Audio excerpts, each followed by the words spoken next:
রাত তখন প্রায় ১১টা। অরণ্যপুর স্টেশনে একটাই ট্রেন দাঁড়িয়ে আছে, শেষ লোকাল। আশেপাশে মানুষজন নেই বললেই চলে। শুভ্র নামের এক তরুণ চাকরিজীবী অফিস থেকে ফিরছিল। সে শেষ ট্রেনে উঠল। ডিবিটা প্রায় ফাঁকাই। শুধু এক কোণে একজন বয়স্ক লোক বসে আছেন, লম্বা কোট পরা, মুখটা হালকা ছায়ায় ঢাকা। ট্রেন চলতে শুরু করতেই হঠাৎ লোকটা তার দিকে তাকিয়ে ফিসফিস করে বলল, তুমি ভুল ট্রেনে উঠেছে। শুভ্র একটু চমকে গেল, হাসতে হাসতে বল, এটা তো অরণ্যপুর লোকাল, ভুল কই হল। লোকটা চোখ সরিয়ে নেল, আর কিছু বলন না। কিছুক্ষণ পর ট্রেন একটা টানেলে ঢুকল।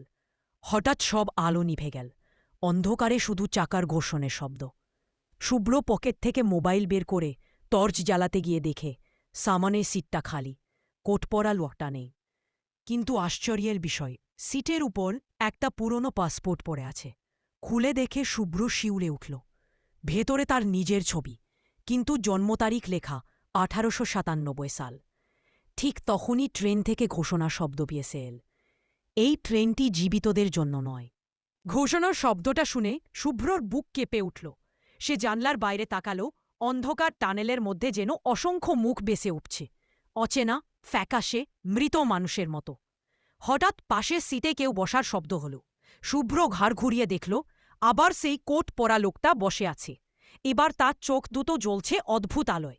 লোকটা শান্ত গলায় বলল, তোমাকে তো অনেক আগে নামার কথা ছিল। মনে নেই? শুভ্র কিছু বলতে গিয়েও পারল না।